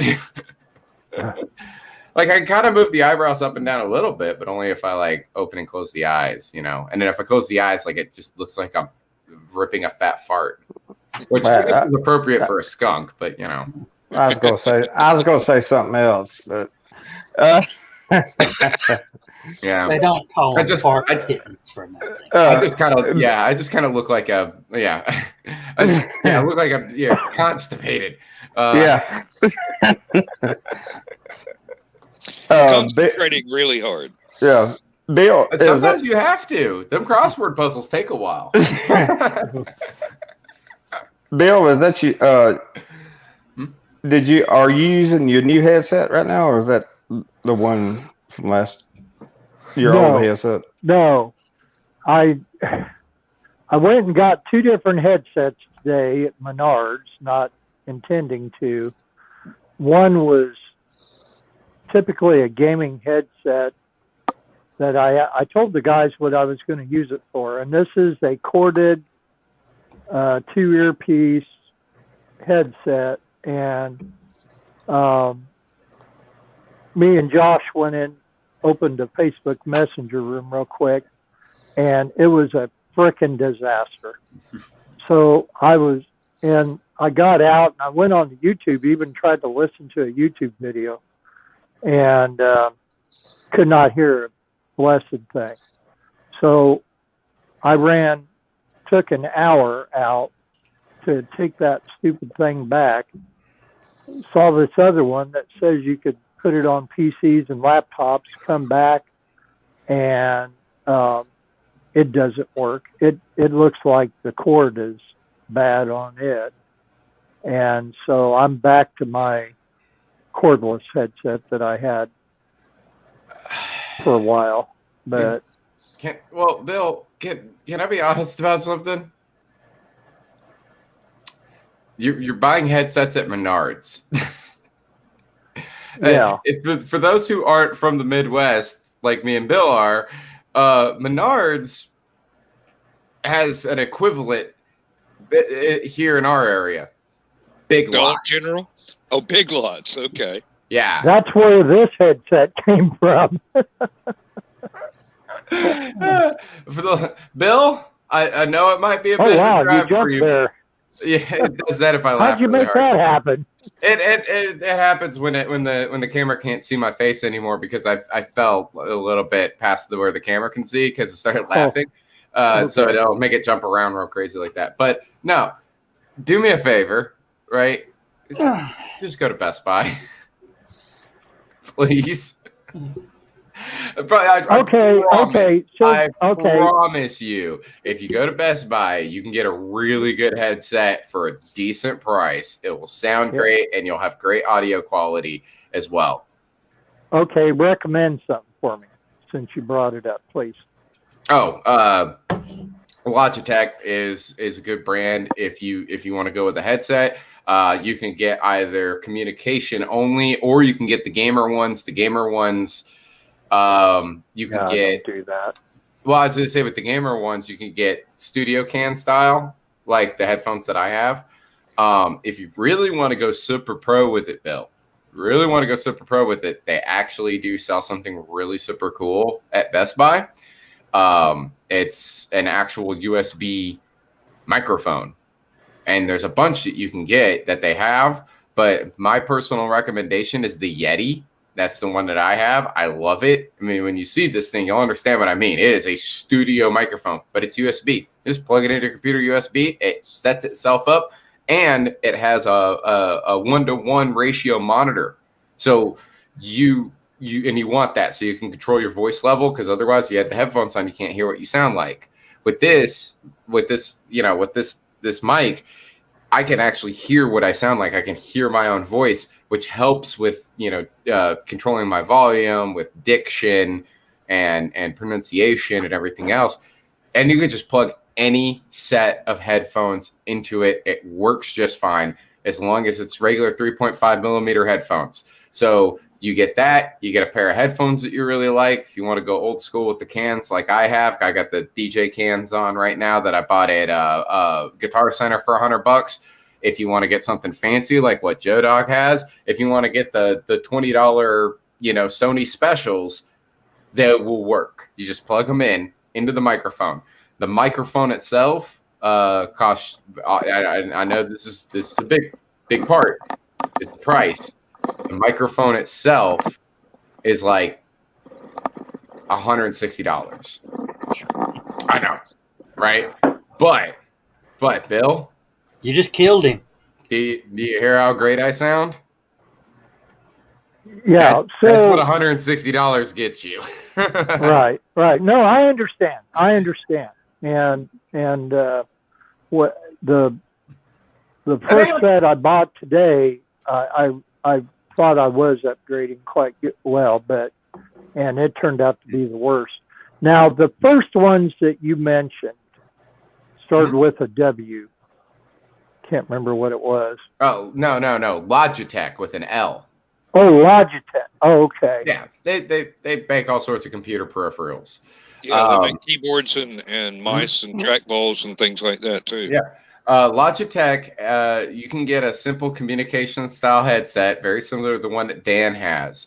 And you can get them for like I know they go upwards of because they start out super cheap, like $15. You don't want to get the $15 one, obviously, because you can have terrible sound quality. Good mid-range, just decent one costs you like $40-50. And then you can go even higher than that. I've seen Logitech headsets that are $300, but with the $300 ones, those are the ones that are the Bluetooth wireless gaming with the LEDs built into them, and have the simulated 5.1 Dolby Atmos, BS. Yeah. Well, I was just about to say I've got. I think it's Logitech for my old Xbox. Yeah. The ones that John was just showing off right there, the Corsair, Corsair Void RGBs, those are the ones with the RGB lights in them, so you can change the colors of them to whatever you want, and they glow because they're gaming headset. And the simulated 7.1 surround sound, although that's not Dolby Atmos, if I remember correctly. Corsair's on the cheap end of gaming headsets, but if you want something that's going to fit nice, comfortable on your ears, have a really good microphone that you can control, and at a decent price, Corsair's not bad, but you can go cheaper and still get great quality just by knowing what brands to get. I would pretty much say gaming headset wise, there's features you don't want, right? The big one being RGB. Yep. You're not a gamer. You don't want stuff to glow. You do not want an RGB headset. You're basically going to end up with an RGB headset. You're going to end up paying an extra $30, $40 just for the RGBs. Which, by the but way, my dogs love it when I walk down to the kitchen at night to get a beer and the stairwell's glowing red and green and blue. And the thing about that is, by the way, with those RGB headsets and all that money that they end up costing extra, right? You know, that's less than $2 in electronics, and all it does is just drain the battery if it's wireless. Okay. Yeah. I would say go with I would say go with a straight. I just want something that plugs in and it's got good audio. I mean, now the one thing I do like on the Corsairs, if you lift the boom mic up, it goes to mute. And that is a good feature. That's not just on the Corsairs, by the way. A bunch of those gamer headsets have that, where if you turn the microphone up, it'll like not volume wise, but literally you move the microphone away from your mouth up out of position, you'll hear a little click. You can do this. You can even do this on the demo ones, because the click I'm talking about is mechanical. You'll turn it up, right? You'll move the microphone up into its position away from the mouth so that it's sticking straight up and down along with the rest of the headset. And when you do that, when you get to a certain point, you'll feel a little bit of pressure and then it'll go. That's muted. You can do that on all of them. Or not all of them, but most of them. Now, those Logitech ones I was talking about that are just communication style headsets, like what you've already got on right now, those I don't really know if they have that feature or not. I don't think they do. And those are the ones you're not going to be able to demo. Like the gamer headsets are the only ones you can really demo. And as far as what Willow was saying here, that's because audio encoding is going to be different from regular audio encoding. So if you record a show on StreamYard and then just rip the audio, you'll get a different audio quality. Excuse me. And changes the sound of your voice, yes, but it's not like it's not going to make your voice go into a higher or lower pitch or sound warbly or anything like that. It's just the clarity will change. Well, I was about to say, all about the bandwidth. And also, Yeti, by the way, I recommend the Yeti because, like I said, it's the one that I have. It's really good microphone for the price, you know, especially because it's USB. You don't have to get any additional equipment to go with it. It sounds great. It's easy to use. It has that one-to-one monitor. Those are all really great features for under $200. That's amazing. Can you hold up right there for a second? Because Bill sent me his old mic that he was using. Bill, I think you used it for this show, didn't you? No. You never used it for this? No, I think I only used it in the green room before. Okay. Either way. I don't even remember what kind it was. I got an HP laptop, which I just basically use it. I let my wife use it for her live certifications, and I use it for taxes. Pretty much, it's not nothing special. But we're losing you, Josh. You got me? I can hear you fine. I can hear you and see you fine. Okay. Bill, you're frozen. Bill's completely frozen. Okay, I think we lost Bill. Yeah, Bill's Wi-Fi is not exactly top of the line. Yeah, and that's not his fault. Look, hey, I have not seen the Playboy for a while. Well, what I was gonna tell you. I had a question there. Okay. It's got a headphone output, right? Yeah. And the microphone he sent me is a USB. I've tried to try that on the USB side. Will not work. It will work. People can hear me, but I can't hear nobody else. Oh, yeah. there's a simple fix for that, depending on what software you're trying to communicate through, etc. And trust me, this has happened before with other things. When you plug that USB microphone in, it acts as its own sound card. So you have to go into your settings and whatever software you're using to communicate with, like Discord and stuff like that, and change it to that sound card. Gotcha. Yep, that's exactly how you do it. And the reason why that's so important to designate, right? The reason why that's so important to designate, if I go into, let's say I go into Discord, right? Right now, and switch my audio output to my TV instead of my microphone, right? In Discord, I could still use the microphone to hear you guys and play stuff off of the TV. Right. I got you. But I you know what? You, Blake, just reminded me of something that I did not realize. My green screen's still on. I turned that off. There we go. That looks a lot better, and probably better on my CPU too. I don't see any change, Skunk. No, it's still on the like sun moon thing in the background?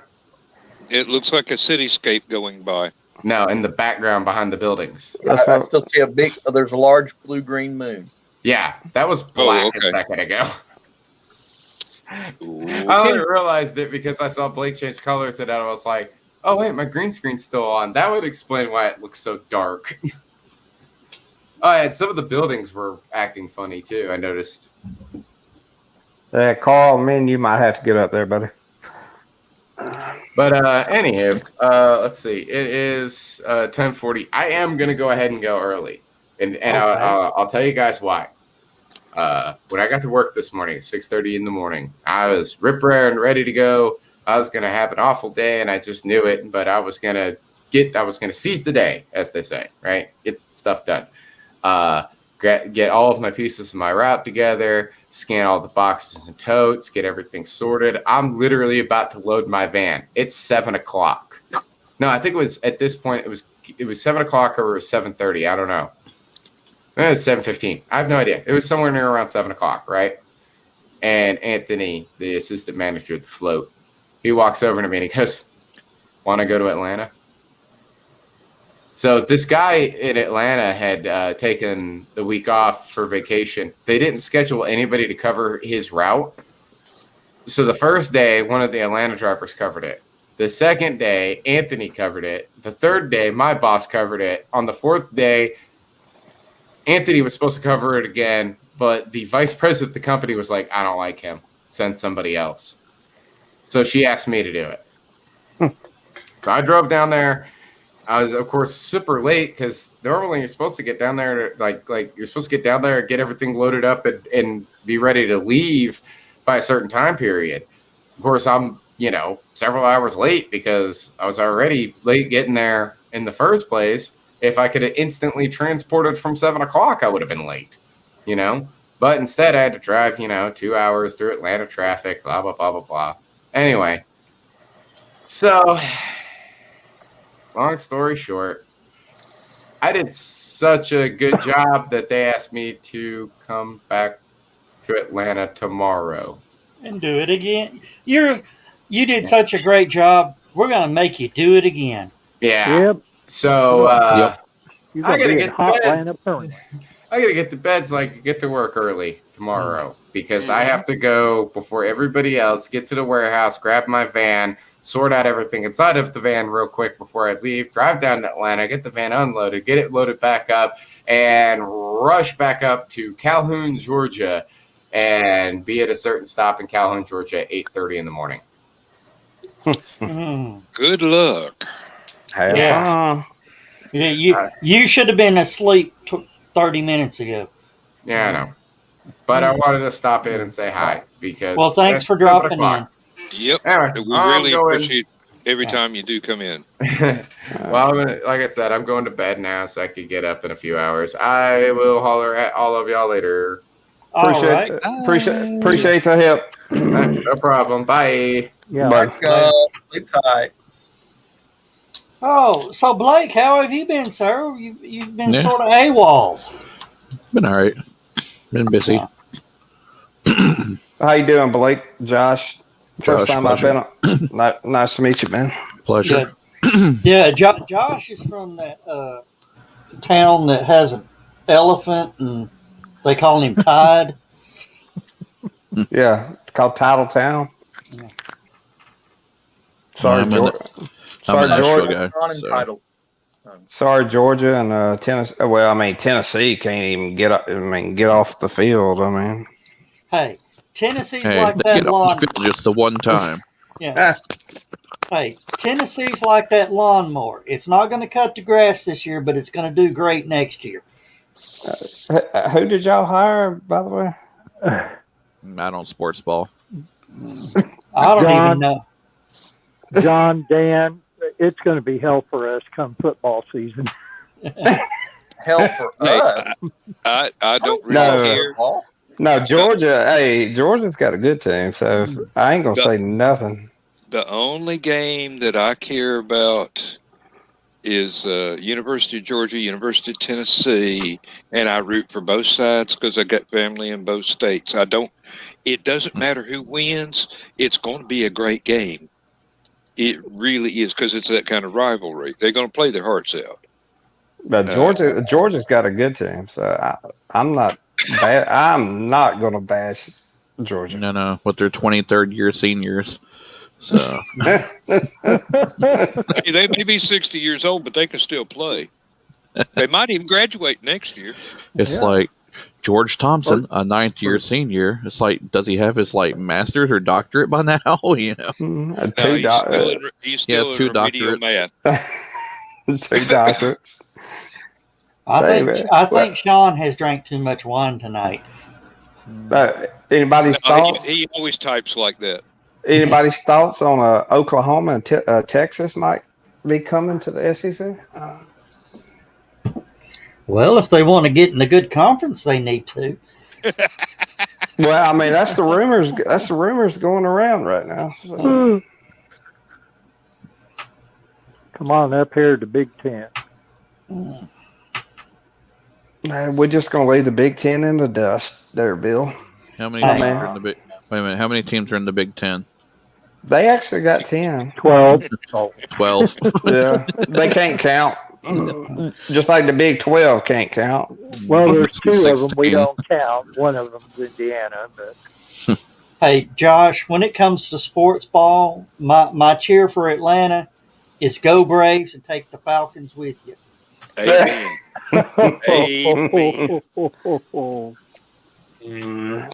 Amen. Yeah, Liberty Media needs to get off their pocket. Did you know that Atlanta has a hockey team? Yes, they do. It's I don't know what they're called. Hockey in Georgia? It's not a pro hockey team now, is it? It's swimming. Yeah. No, I know they used to have the Atlanta Thrashers back in the day. Mm-hmm. They had the Flames. Then they had the Flames before that. And then they had the Thrashers, and the Thrashers moved to North Carolina. Yeah. And now they got another one in there. Nobody. I don't even know. Yeah, I didn't even know they had one. I didn't even know Atlanta had a skating rink. Well, I was about to say Birmingham's got one too. But. Now, if they want to move it a little further east, we got a roller skating rink they can try and train on. I was going to say maybe skate park. Well, I'll tell Georgia knows about ice as sweet tea. Yeah. Well, believe it or not, Huntsville has probably one of the best amateur hockey teams or semi-pro hockey teams out there. Hey, University of Alabama has, UAH has got a great hockey team. Huntsville. Oh, yeah. Guess who used to play on UAH? Danville, Illinois gets ice. The goalie used to play for the Rangers. Used to play for him. Yeah. No, he He had a quite famous father and mother. They would show up to games. Kurt Russell and Goldie Hawn. Oh, wow. Did not know that. Of course, Nashville has a damn good hockey team. Oh, yeah. They've contended for the Stanley Cup for the last, 10 years? Yeah, maybe not. Stanley keeps maybe not that many years, but yeah. Probably 5 or 6. Yeah, 5 or 6, but yeah. My team usually visits during the first and waves and goes back home. I'm a Calgary Flames fan. But the funny thing is I live in Nashville, so that's even more funny. But I had to choose a team before Nashville came in '98. So, well, I'm a Predators fan, but second would be the Rangers.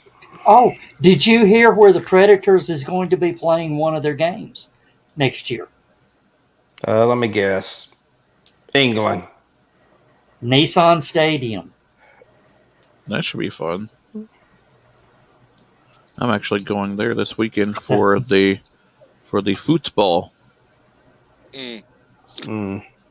Bless you. Yeah. 90 Joe, minutes. I gotta ask you. I can't really see all of your shirt. Does that say Chevy sucks? Close. Oh, Chevy trucks. trucks. Oh, okay. Never mind. I got that wrong as far as you know. Hey, I will tell you right now, 90% of the Fords sold in the last few years are still on the road. 10% of them made it home. Yeah. Hey, as many of the transmissions I rebuild out of the Chevys.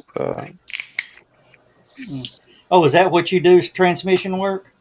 Yeah, I do it on the side. Yeah, I have to come and see you in about 5 or 10 miles. What kind of what you got? I got a 2012 Impala. Ooh. Josh, you may have to come pick him up in 5 or 10 miles. I know you have to tow me. That's going to cost you 2 chickens. Yeah. Oh, no Saturday Night Live fans from back in the old days. 2 chickens. No, that's 3 chickens, right? It might be 4. That front wheel drive. Give me a 4L60 and I could have it done in a day. There you go. 4L60, $700 whatever happened to the damn good old turbo 350s and 400s? You can't find them.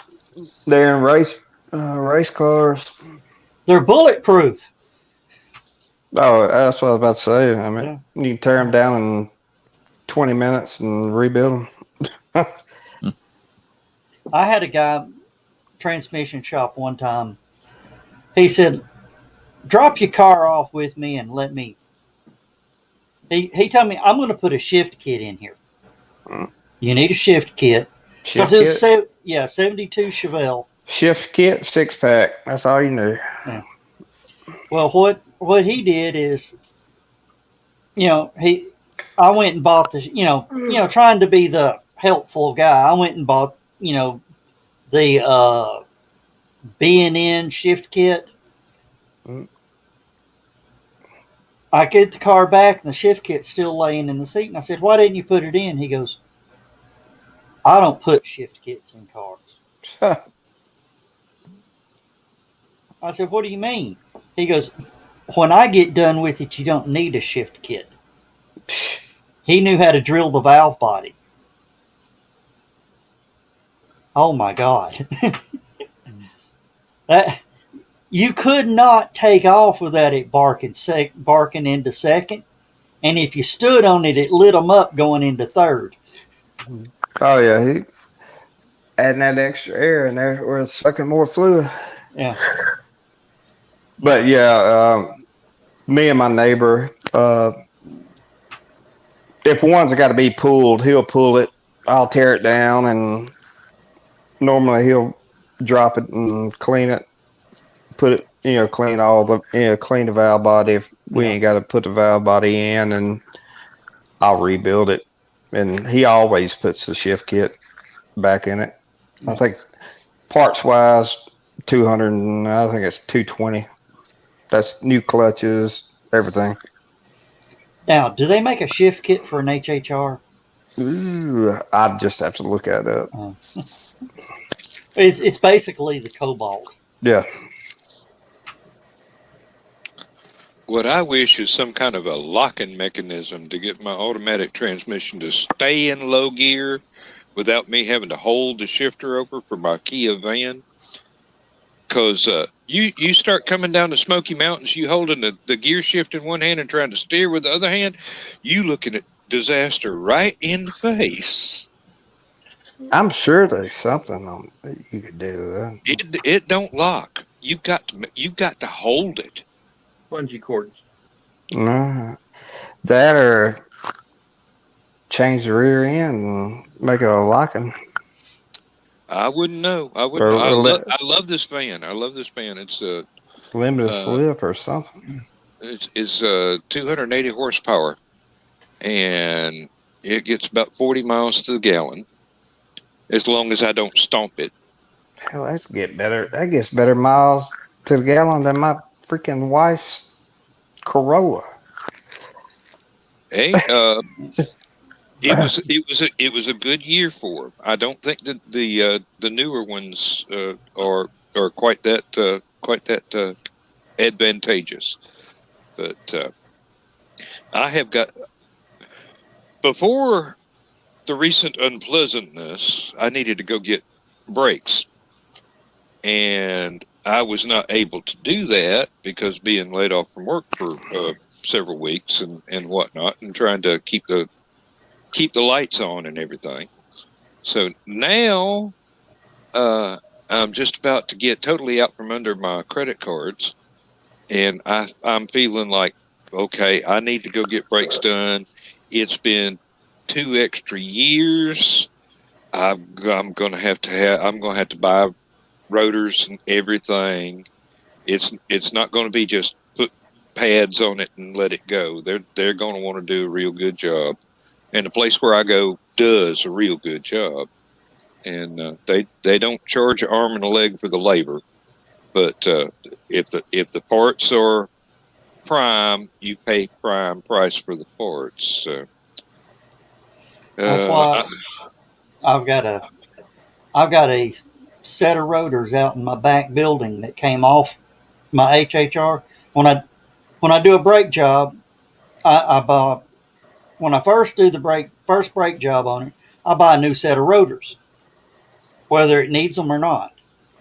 The old rotors I take and have them turned, and then soak them down with wipe them down with Vaseline, and they go back into the new rotors boxes and lay flat and just sit there for 3 or 4. However long you need. And then when comes time to do a new brake job, I go over to my dad's house, pull the wheels off, pull the calipers, pull the pads, head to AutoZone, throw the pads on the table and say, hey, I need new pads. And they hand me a new box and I walk out the door. Maybe I'll grab a can of brake cleaner to get the Vaseline off the other rotors. Boop. Back down the road. Mm-hmm. I was going to say, instead of the Vaseline, start throwing that red grease on there. Red grease? Yeah. You wouldn't have to clean it as much. So. Back when I was doing my own brakes on whatever I had, I was having problems getting the calipers to separate. So I invented a tool. I took a pair of channel lock pliers, put them together backwards, so when I squeezed the handle, they would push rather than squeeze. And that worked wonders. Of course, I did have to go and spend a little extra time getting the air bubbles out of the brake lines. But it turned out to be worth it because I was saving all that labor charge for having the work done by somebody else. Should I tell him the trick or you want to tell him, Josh? On the calipers? Yeah. How to compress the caliper? Sequence. C-clamp and the old pad. Yeah, it's basically the same thing. Only it's a pair of channel lock pliers turned backwards. I mean, you C-clamp, piece of wood. I mean, yeah. I use a C-clamp. I rob it off my table saw. Yeah, but Daddy used to use a couple of like 11-inch, 12-inch long pry bars and a 2x4. Yep. I was gonna say, like, oh crap! Guess what, guys? It's time. Oh wow! Shoot me a link.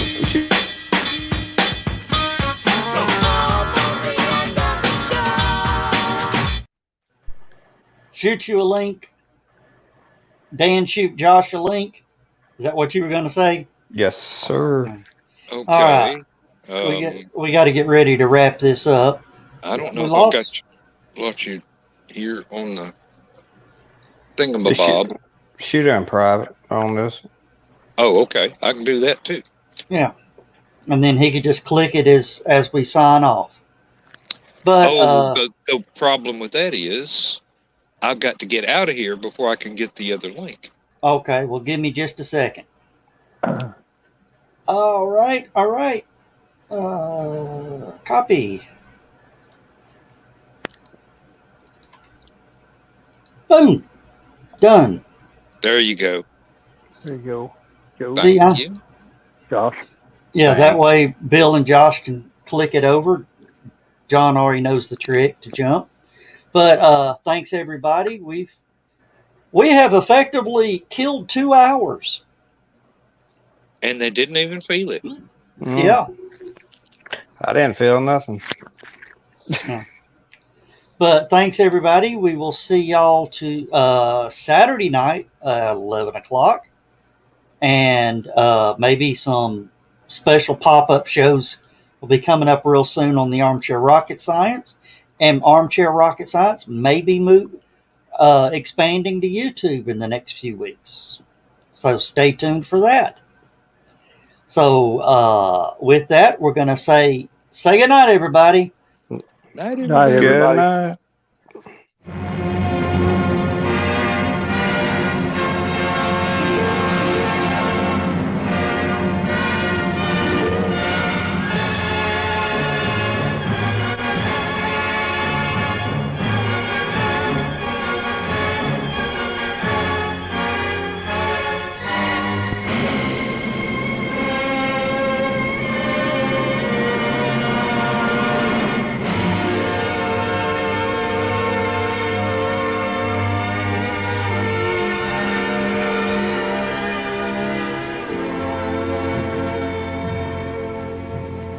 I have slept the surly bonds of earth and danced the skies on laughter-silvered wings. Sunward I've climbed and joined the tumbling mirth of sun-split clouds and done 100 things you have not dreamed of. Wheeled and soared and swung high in the sunlit silence. Hovering there, I've chased the shouting wind along and flung my eager craft through footless halls of air. Up the long, delirious, burning blue, I've topped the windswept heights with easy grace, when never lark nor even eagle flew. And while with silent, lifting mind, I've trod the high, untrespassed sanctity of space, put out my hand, and touched the face of God.